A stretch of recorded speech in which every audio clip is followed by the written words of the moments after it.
It's 104.9 Coyote Country. Robert Miguel here with you one more time this fine Friday morning. It's Fanboy Friday, our favorite time of the week.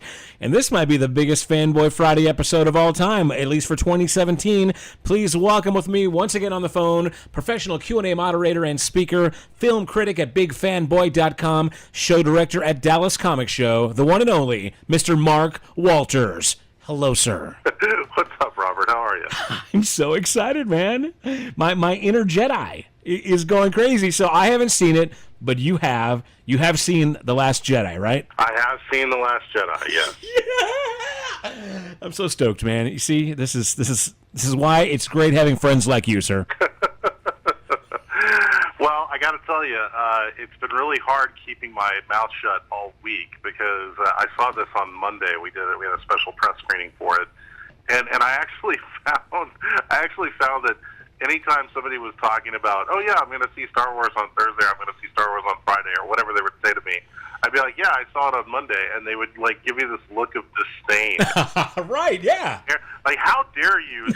Before I saw it, type of thing. You know, it's like, I can't help it. I'm a film critic. I got to write a review of it. You know. Well, yeah. Well, we Star Wars fans are very sensitive to these things, and we always want to be able to say we saw it first. But when you know Mark Walters, you never see it before Mark. That's just kind of. I've resigned that, and now I embrace it because I know that you're going to give me some good information about the film. So yeah. So tell us all about Star Wars: The Last Jedi, sir. All right. Well, I will preface this by saying that I'm not going to give away any major spoilers. Great. So anybody that's listening is worried about that because believe me, I realize that with films like this that there's definitely that temptation to want to go in not knowing as much as possible, right? So that you can be surprised and genuinely feel the emotions in the moment and whatnot. So don't worry, I'm not going to give away any major spoilers. I will just say a few things about the film, in terms of like the overall feeling that the film gave me and whatnot. And I can tell you that as a Star Wars fan, I think that there's plenty of stuff in this movie that's going to be very satisfying for fans. I think what is most interesting about it is that perhaps even more so than The Force Awakens, this actually feels like a true sequel to the original trilogy in the sense that it really feels like it's more of a through line to the Luke Skywalker story that we were so familiar with in that original Star Wars trilogy. There's a lot of connective tissue there. That's a word series of words I've been using in terms of describing this film. Feels like it's much more connected spiritually and just story-wise to that original trilogy. And so I think that was the one thing that immediately I noticed, or that my immediate takeaway from it was that I felt like I really did feel like I was experiencing more of a true sequel. And so that was very pleasing. Now, is that simply because Luke Skywalker is actually in the movie? I mean, look, there's been a few years now since Force Awakens. We've had some time to digest it. We've had some time to look back on it and see it for maybe not what we saw it when it was in the theater, but see it for what it is now. And I think that people realize, for better or for worse, that, The Force Awakens really was kind of a thinly veiled remake of the first Star Wars movie. And there's not that there's anything wrong with that. I mean, I feel like they did it the way they did it was mainly because they needed to win back the fan base. I mean, Sure. Let's face it, the prequels, there's a lot of people that still have some pretty hard feelings over the prequels, and they knew that they were going to have to, win those people back. Misa don't like them movies. The easiest way to do that is to go with the safe formula, and that is to kind of remake, the film that they know that everybody loves. And so The Force Awakens, to me, feels like more of a remake and sort of a make good towards the fandom. Like this is their way of saying, like, listen, we're gonna win you back, so that moving forward we can do some interesting and different things. Right. Sure. And so if it exists solely for that purpose, then that's fine.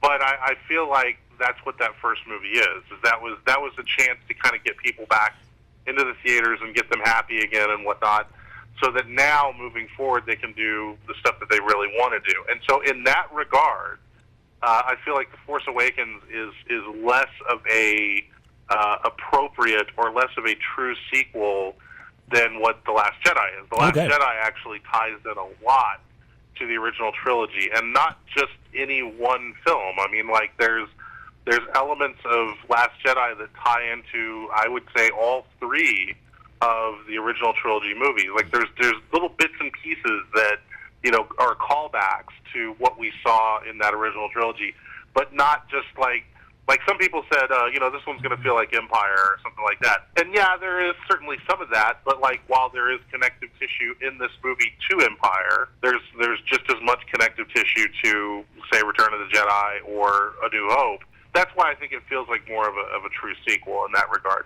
And you mentioned the fact that, you know, because Mark Hamill's in it, he's playing Luke. I will say that Mark Hamill is, he is an absolute total, can I say badass? Is it okay to say badass? You just did, and it's perfectly fine. He is an absolute badass in this movie. That's awesome. Because let's admit it, you know, Luke was never much of a badass. Matter of fact, he was kind of, as Jedis go, a bit of a wuss, right? Well, I think it was just more of a, because of the stories and the screenplays that we saw, we never really got a chance. You know, you never really had an opportunity for them to kind of let loose and let him do all the things that he was capable of doing. I mean, we always saw bits and pieces of it. You know, in Empire, he tries to fight Vader, but he's not really ready. Right. In Return of the Jedi, he fights Vader and he defeats him, but it's kind of done more out of anger.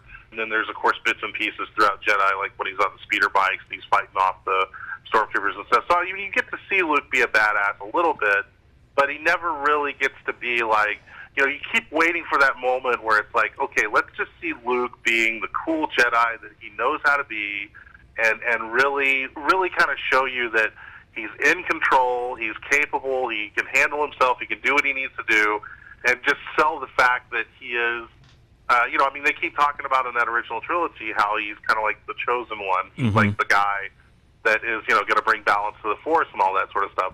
We never got to see that. We never really got to see that Luke.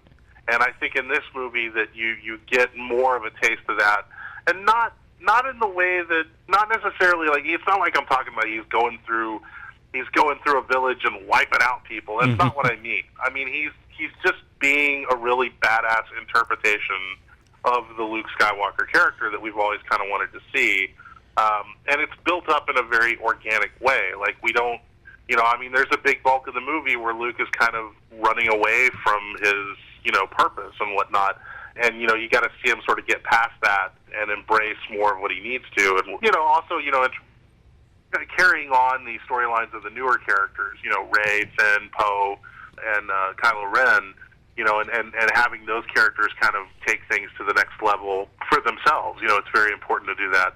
But they do a really good job of balancing that out. And, you know, even with, like, some of the older characters, like, you know, Leia gets some really great moments in this movie. Princess Leia, or I'm sorry, General Leia. Oh, right. Movie gets so some many really titles. great moments. And I think you can see that they were really setting things up for her to be a much bigger role in the next movie. And, of course, it's very unfortunate that now, you know, we'll never see that. But that said, I will say that what they do accomplish with Leia in this movie is great. So there's a lot of good things like that that are very pleasing, and there's a few surprises here and there that there's one particular surprise in the movie that I am absolutely shocked they kept secret as long as they did, because even I didn't know anything about it. And when it happened, I was like, wow, I cannot believe that I had no clue that was in this movie. So there's a lot of... Oh, you're killing me. You're killing me over here. Now, I will say this, because I gotta, being a film critic, I think it's, you know, it's only fair that you talk about the bad with the good. Sure. And there are a few things in the film that are a little bit not quite as satisfying or not quite as effective as they could have been. One of the biggest surprises in the film is there's a lot of humor in it, and more humor than what we've seen in Star Wars movies in the past. Some of the humor feels almost a little over the top. Like, there's a couple of moments that are almost like Zucker Brothers satire, Mel Brooks-esque. Oh, wow, really? Silliness. I mean, listen, all the Star Wars movies have a certain element of humor in them, or a certain, you know, like, kind of jokey manner and whatnot. But, I mean, these are things like sight gags and what is essentially almost like dad jokes. So, well, let's be honest. Most of us watching these movies are dads, so maybe that's going to work out real well for us. you think they felt like that was the next step in evolution, was to have dad jokes? Let me ask you this real quick, without getting into spoilers. These jokes or this additional humor that you're talking about, is this with some of the newer characters in the universe, or some of the older ones? Because maybe that has something to do with it, but with the delivery, whether they're the veteran players or the newer cast. Well, I would say that there's a lot of it is tied in with Luke. Okay. And it's kind of funny because I think you and I have talked about it before, but I know Mark Hamill, and Mark Hamill is the kind of guy that he's a very funny and sort of jokey guy in terms of personality anyway. And so there's part of me that's a little curious as to whether or not maybe he was making those suggestions, or maybe he was saying, hey, why don't we throw in some humor here, or why don't we add this scene, or wouldn't it be funny if we did this? All those years of playing the Joker maybe rubbed off on him a little bit.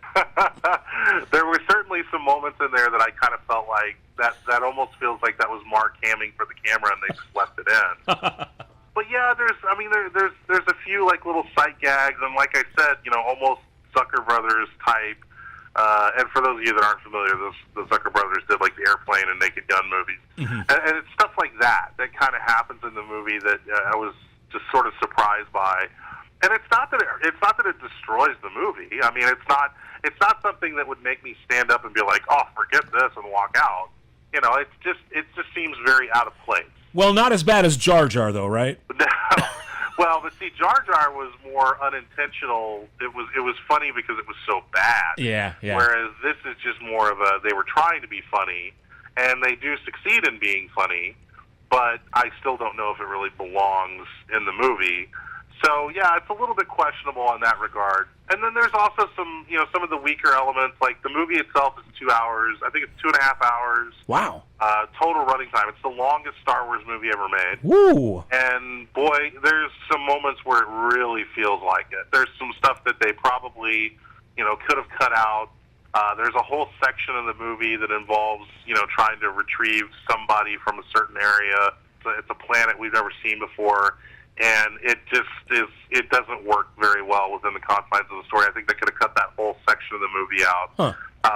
But even a mediocre Star Wars scene is still a Star Wars scene. Right, yes. Still fun to watch it just for what it is. I just feel like the movie itself might have benefited from being a little bit shorter. And it's funny that I say that because I think the original cut of the movie was actually 3 hours long. Oh, Nelly. The director, Ryan Johnson, cut it down to 2.5 hours. So, but yeah, there's great stuff in there. I saw a lot of new toys in that movie.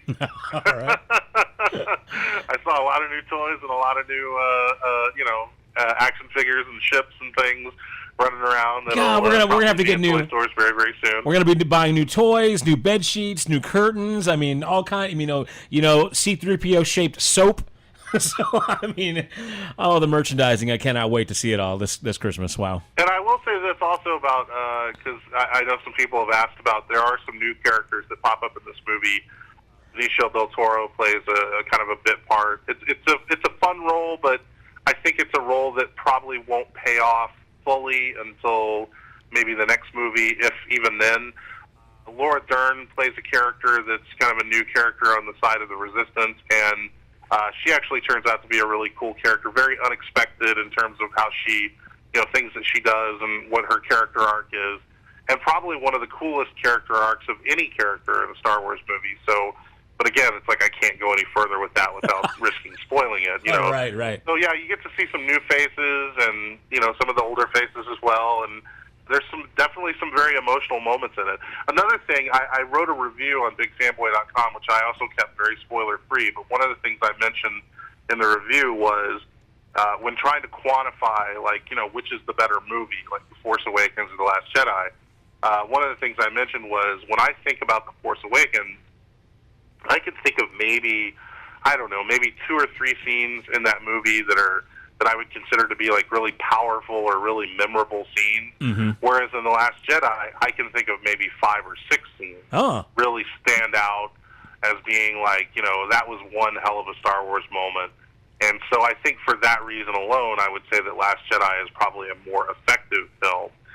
I definitely think I liked it. I want to see it again, but there are some elements in the movie that I think maybe could have paid off a little bit better. My biggest disappointment, my number one disappointment in this movie, and I'll say this without elaborating so as not to spoil anything, but the character of Supreme Leader Snoke and the way that character is handled in this film was very, very disappointing. Oh, huh. Just say that, and you can kind of figure out the rest of it from there. So. Well, I do appreciate all the input, all the insight, and the fact that you managed to do this relatively spoiler-free.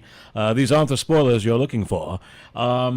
But this is just what a frustrating conversation to have with you, to be able to talk all about The Last Jedi without actually talking about it at all. So I do appreciate all the information and also your respect for the secrecy of it all, because we do want to experience, of course, all the greatness of Star Wars spoiler-free. So thank you for all the information. I cannot wait to see it this weekend. Matter of fact, Mark, I'm going to be in Dallas this weekend, and if you can get away, I think we should go see it again together. Maybe, possibly. Yeah, man. If we can find a place that isn't sold out, I would absolutely be up for that. And like I said, I wouldn't mind seeing the movie again. I think it's definitely worth a second look. I will tell you an interesting story, and there's only a handful of people that know this, and so this is kind of a bit of an exclusive for you. But back in 2012, I think it was, I was at a Star Wars Celebration, which was being held in Anaheim. And George Lucas was at the show, and this was before Lucasfilm was sold to Disney. Mm-hmm. And so I was part of an organization called Official Picks, which took all the actors to the shows to do their signings and whatnot. And we had Mark Hamill there, we had Carrie Fisher there, and I was working with Mark. And I actually remember there was a moment where we were told that at this time, on this day, we need to cut the line because Mark and Carrie and I think Harrison might have been there. I don't remember if he was there or not.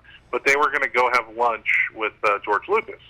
And that, do you know what that lunch was? That was in 2012? The planning for the reunion for Force Awakens, I guess, right? That lunch was talking about them making 7, 8, and 9. Wow. That was the lunch where they all decided that they were going to do it. Now, what's most interesting about that is that I think it was 2 years later was when Disney bought Lucasfilm for something like $4 billion. Mm-hmm. And then, of course, they ended up changing, because George actually had plans for what he wanted 7, 8, 9 to be, and they ended up changing the direction of it, and J.J. Abrams ended up writing the script and whatnot, and so it kind of completely changed the whole dynamic of it.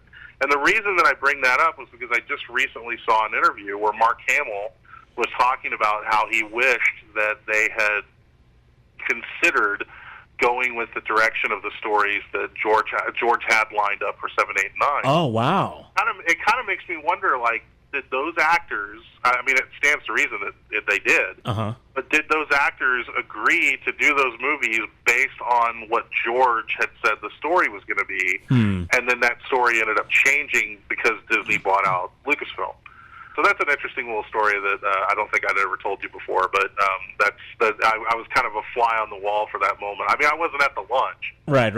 I was there when they left, and I was there when they came back, and I could see the look on their faces, just kind of the shell-shocked look of, God, here we go again, and so it was kind of an interesting moment in Star Wars history, I guess you could say. Wow. Well, we're really excited about it. Of course, Star Wars episode, what's that, 8 now, The Last Jedi, in theaters now, and I cannot wait to go see it. I'm so jazzed and excited that you got to see it, and you spent a few minutes talking to us all about it. So thank you, Mark. What else you got going on BigFanboy.com this week? Nothing, man. It's all Star Wars this week. It's all just nothing but Star Wars.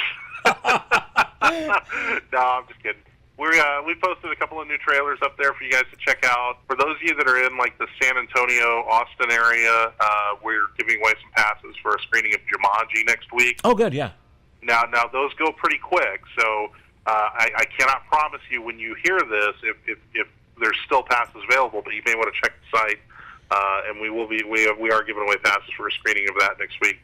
And we're just kind of gearing up for the Christmas holiday season. We just hit our 13th anniversary. Man, wow, 13 on years. The internet for 13 years, and So yeah, we're just kind of getting ready for Christmas at this point, and hoping everybody's going to have a real safe and happy holiday. 13 years old, big fanboy, can finally go to that junior high dance and own that new iPhone. So wow. Exactly. Well, man, always a pleasure talking to you, sir. Everybody check out bigfanboy.com for the latest, and, of course, plenty of Star Wars coverage on the big weekend. Once again, let's give it up to professional Q&A moderator and speaker, film critic at bigfanboy.com, and show director at Dallas Comic Show. And hopefully I will see you this weekend in Dallas. Let's give it up one more time for Mark Walters. Thank you, sir. Thank you, Robert, and may the Force be with you. It's 104.9 Coyote Country. Robert Miguel here.